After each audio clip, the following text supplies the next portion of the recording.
नमस्कार। सफर कहाँ से शुरू होगा और कहाँ समाप्त? ओके, नमस्कार।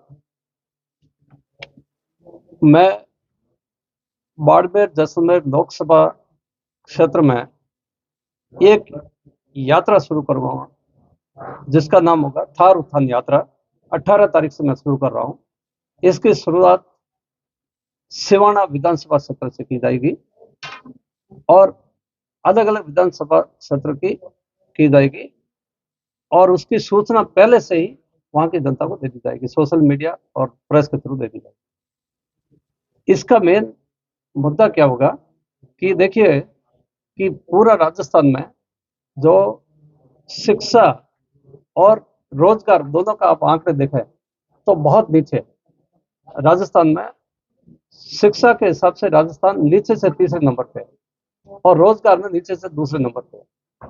इसका why not you tell them to keep quiet? Can they not keep quiet? उसका जो उद्देश्य होगा कि ये जो है रोजगार और शिक्षा, इसमें बाड़मेर जैसलमेर जो ये लोकसभा क्षेत्र का कैसे सुधार किया जा सकता है। अब हमारी शिक्षा जो है सिर्फ आप देखिए पुरुषों में 80% है, महिला में सिर्फ 57% है, बहुत कम है। अब इसको कैसे सुधार जाए, कहाँ दिक्कत है? रोजगार है दूसरे नंबर पर, नीचे से दूसरे नंबर पर आता है, तो इसका कैसे सुधारे? इसमें कई सारी स्कीमें तो मैंने अभी आपको बताई थी, महिलाओं के विकास के और शिक्षा के बहुत सारी स्कीमें हैं, उनका कैसे प्रधानमंत्री जी की बहुत सारी स्कीमें हैं, उनको कैसे लागू किया जाए, कहाँ तक लागू हो रही है, कहाँ तक उसको सुधार किया जाए।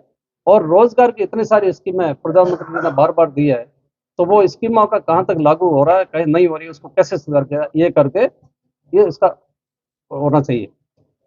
उसके अलावा जो मैं ये जो यात्रा करूंगा इसमें तो है जो सार्वजनिक समस्याएं इस एरिया की सारी समझना चाहता हूँ। सार्वजनिक समस्याएं क्या है आप जानते हैं।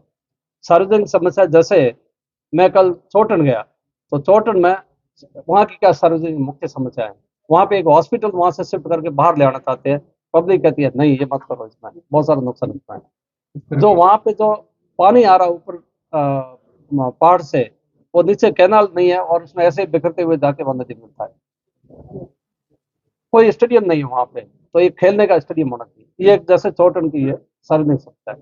इसी तरह से जैसे ढोक गांव है पास में, ढोक की क्या समस्या, नदी पानी आता है ऐसे ही बिखरता हुआ जाके गांव में ढाणियों में चला जाता है, तो वहां पे एक कैनाल की व्यवस्था होनी चाहिए। इस तरह की कई सारी, जैसे डीएनपी की प्रॉब्लम है, बाड़मेर जैसलमेर दोनों की है कंबाइंड, दोनों एरिया में आता है डीएनपी, उसकी जो समस्या है।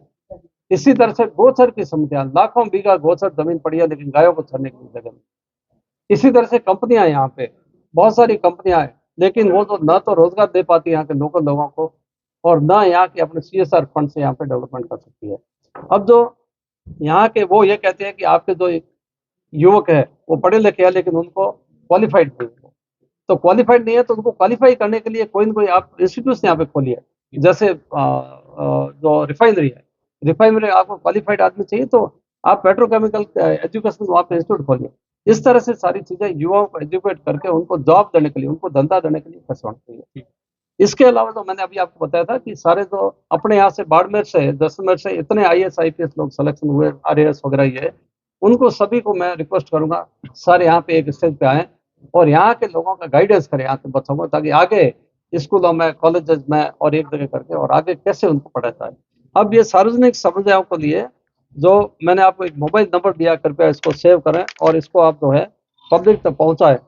96-555-22-22-0 इसके ऊपर जो व्हाट्सएप भेजा है, सार्वजनिक समस्याएं क्या है लोगों की, सार्वजनिक समस्याओं का इसके ऊपर व्हाट्सएप भेजा है, ताकि उनकी सभी की लिस्ट बना करके और हम जो है उसको आगे कैसे उसका सॉल्यूशन किया जा सकता है, कैसे उसकी मदद की जा सकती है। पहले सार्वजनिक समस्या को इस तरह से लगे। इसके अलावा जो स्पोर्ट्स है, स्पोर्ट्स के क्षेत्र में स्पॉन्सर के लिए मेरे लड़के ने एक जो स्कीम बनाई है, उसमें फुटबॉल, किक बॉक्सिंग और क्रिकेट के लिए तो पूरे इस क्षेत्र में कैसे उसका विकास करना, कैसे खिलाड़ियों का उसका डेवलपमेंट करना, वो सारी जो प्लान बनाई हमने, उनमें कईयों का हम स्पॉन्सरशिप भी कर रहे हैं और आगे ट्रेनिंग वगैरह के लिए करना वो भी है। धन्यवाद।